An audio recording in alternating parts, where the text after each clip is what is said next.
Hi, my name is Levi. This is Unlimited Access. Hi, Shannon. Hi, Shannon Aylesworth, founder and CEO of MyHealthHatch.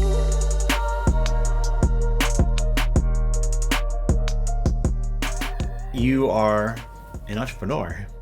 Yeah, it's weird. This is kind of not necessarily a new thing for you. You've been doing it for some period of time, and you've probably been an entrepreneur. There's their air quotes for you in your other jobs. But Yeah. how's it been going so far? Yeah, it's good. It's good. It's exhausting. It's hard. I saw a great LinkedIn post from this other guy who did a startup, and he had like the top 10 things, and everyone resonated. Every single one he wrote resonated. I was going to reshare it. It was like, you have no idea what you're doing all the time. You have no idea. You're exhausted. You have to do every job. You're basically risking everything that you've got. So it's hard and it's fun. It's exhilarating. I never thought of myself as an entrepreneur, but when I looked back at my career, everything I did, I'd call myself a change agent because I'd build a new product and take it to the customer. I just had a safety net inside a company that was willing to, help me, let me make a lot of mistakes and things like that and risk. And, they rewarded risk. And my final, ruckus thing was about, giving me all the freedom to take the risk. So this is different because you've got no parachute. And you also have to learn that not everybody's feedback comes from the same place. So you make a lot of mistakes, but it's fun. Well, so there's risks, financial risks. What about like just professional risks? I mean, are there risks to, I don't know, people's perception of you? I don't know. I'm just kind of throwing some things Yeah, out there. well, I'll tell you the first year, because there's definitely a risk of making yourself irrelevant in the industry because you're stepping away from what you've always done. So if I look at what I did, I was in sales. So I've now turned into a CEO and I learn a lot of things about my sales traits that worked really well in sales that are counterproductive in running a company. And because of that, people knew me in a sales role. So not only have I had to recreate myself with you on things like this, especially because of the consumer play, totally different type of customer, I've had to recreate myself. So now I'm stepping away from all of my friends who are still doing what I did. So losing my relevance, and also, they all knew me as a little bit crazy. But not being able to relate often to those people that I used to, that's a big risk, right? Because can you go back? You've lost years. It's like women stepping back or men stepping back for a couple of years. Can you go back? Because you're now not relevant in the business world, quotes. You're not relevant in that world anymore. So it's pretty risky. What has been your biggest lesson learned? Oh, God, there's so many. I don't know if I have a biggest. There's a ton of people doing this. There's a ton of people that I did not see that I find inspiration and people in the craziest places. So the opposite of the risk is those people all who are still doing the same thing all have a personal life that relates, or they have a story that relates that cheers me on, or all these groups that I've joined that have other people who have been doing it for years, and I think you must be exhausted. So it's, the biggest lesson is like, and every time I fail, people keep cheering you on. Like this whole thing, I'm a risk averse person. You wouldn't think that of me, but I am a risk averse person. I like an 80 or 90% win rate. I was that way in sales. So to go to something that's like a 5%, I mean, they say startups, look at startups. There's a very low win rate on this. But the inspiration that I get from other people who have been doing this for years, and you're kind of like the revelation was, you're going to fail. If you didn't fail, they don't want to work with you because you're going to. So you have to learn your lessons. So that was really comforting because you're like, okay, I failed 15 times. And people are like, okay, I'll work with you, right? 16. Let's do number 16. Yeah, they want to see people. And that's why first-time founder. So you as a first-time founder, you have to tell people that you failed 25 times. Listen, I've learned my lesson. Like, at what point are you done hazing me? So I'd say that was probably the biggest lesson and comforting. What's the motivation? What's to get out of bed, right? See, there's stress, right? There's a lot of stress, between financial, personal, whatever it may be. Yeah. And the challenges of the new role, et cetera, et cetera. What makes you keep going? I mean, you say what makes you get up on, but at first I was thinking my dogs were staring at me because they want food. I'm allergic to dogs. He's allergic to dogs. Levi doesn't like animals. No, he does not like them. He's just not as crazy as I am. I probably get a text or a story, and now as we continue to do these things in social media, which was really uncomfortable for me, all of you guys who grew up with social media comfortable, it's very uncomfortable for me in dealing with my insecurities on that. I am starting to get probably a story a day. And what it is it's an instant where it used to be we tell a big story about, oh, let me tell you about the 15 years I took care of my mom. Yesterday, I got a text from my very good friend, Michael, who's trying to get his kids' immunizations. Shannon, 4 weeks, I can't get into surgery. I cannot get these immunizations. This is crap. So that's what gets me up every day, is somebody gives me a new story. Somebody gives me, even if it's a small story, my friend who had thyroid cancer is just trying to get a CT scan from one location to another. And she can get the report. She can't get this. It's 4 hours. It's 5 hours of her day. So people are starting to tell me these stories. They're giving me snippets. It cost me 15 minutes today to pick up the phone and call a doctor just to find out. It just validates every day as you're getting kind of beaten down and you're failing and you're messing up. It just keep going. We've got this cheerleader group of troops that are just telling us keep going. It's absolutely needed.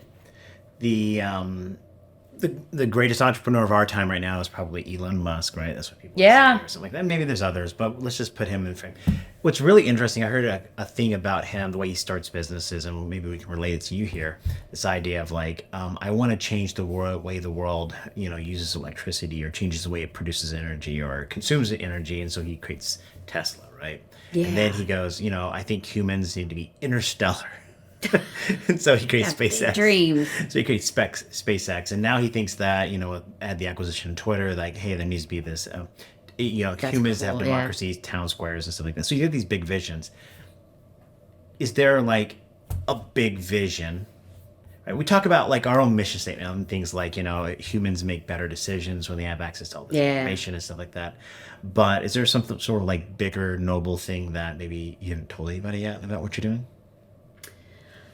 I've told it, but sometimes it gets scary. You see, Elon wants to change the world and everybody wants to shoot it down. So yeah, I mean, my vision has always been that we have control of our healthcare and we are able to make those decisions and we're educated enough and we're given enough data to make decisions. Not everybody wants to do that, but that's okay. People will do it. There is a level of education and you don't have to be a doctor to read records, right? You shouldn't have to. You should know what your thyroid levels mean and what that means for you. You should be in control of your health journey. And it's not that people haven't wanted to. They just don't want to scare people, right? Because we all tend to go to the scariness of it. But the vision is that everybody has the ability to quickly make decisions on their health, to get care when they want it. And this is already happening in caregivers. You want to take care of your family. I was thinking about, sorry, I just switched there, but I was in the Peace Corps and I saw this multi-generational family in a home. And I was like, why don't we do that in the US? Well, why? Because it's too much work. It's too hard. It's too hard for one person to take care of themselves and the people with you. So, you could really stretch that vision as families, again, we're pushing aging in place, are living together with these resources that enable you to live independently of each other, but be a support system for each other without having to become this crippled family financially and emotionally and health-wise because you're together, because you can only handle what you can handle. So that's really big vision.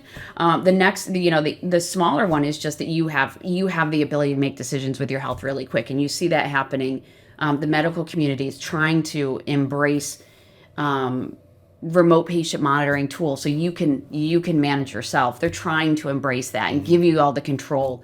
The challenge that they have, and this is where, as consumers, the more we can embrace it ourselves, they're really trying to absorb all that data.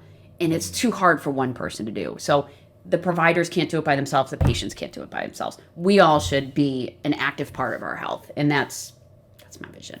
It's profound. And what's funny is I think about the self-help guru type of mentality of the last 10, 20 years or whatever. Yeah. And I think this idea of humans the productivity thing. I wake up early, I get my exercise in, I sleep 8 hours, and there's this desire to be healthy. Yeah. I think in modern culture, right? Yet all of a sudden, the things that we can't prevent, the cancers or whatever else it is, all of a sudden come up and hit us. And if we don't have our stuff in order, God forbid it's COVID maybe it's our exposed child or our parent or whatever it is. Yeah. If we don't, while we may be getting our 8 hours of sleep and getting 45 minutes of exercise in or whatever it might be, barely chipping at managing our weight, then all of a sudden these horrible things happen and we don't have access to our records. We don't have all this information in one place. We're kind of left scrambling and going back to what we talked about before with our survey, this idea of like, now I've got to go see this doctor. I got to see this doctor. I can't see this doctor without this record. And we're panicking at that point. And, and it doesn't mean we're necessarily going to die or whatever, but it's like getting all that stuff. There's this level of assurance. Yeah. And I think that is, having control when things are out of control. COVID was a perfect example of what can happen when something really big happens. Are we prepared? And that's, if you look at the healthcare technology, unfortunately, started way late. And the learning curve for the medical community is longer than a traditional curve. So how do you simplify that for the consumers to take on their piece? And that's really became evident during COVID. And then do you have control? That lack of control. More and more people, as these chronic illnesses and disease gets worse, because we have mistreated ourselves for a very long time. Exercising and things like that is barely scratching the surface. Not to make everybody afraid, but autoimmune diseases, chronic illnesses, like, again, it's 6 out of 10 adults, you're going to have one. So you want to have control when that comes, or you want to prevent it. And people are trying to right that ship now. So yeah, it's having the control, especially when it's more so the reason we talk caregivers is because honestly, how many of us take care of ourselves?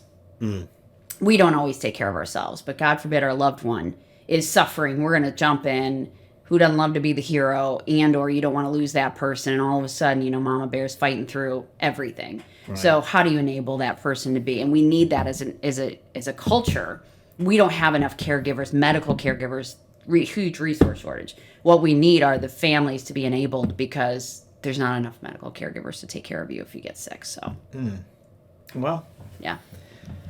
Thank you for, Thank you. sharing your insights and kind of what's going on behind the scenes. I get a chance, because I see you often, to kind of experience it a little bit, but I do appreciate all the work that you're doing. And thank you. This is awesome, and thank you for listening. Well, there you go. That's My Health Hatch, unlimited access for today. My name is Levi. Here at My Health Hatch, we believe that people make better health decisions when they have access to all of their medical information. Have a great day. Thank you. Have a great day.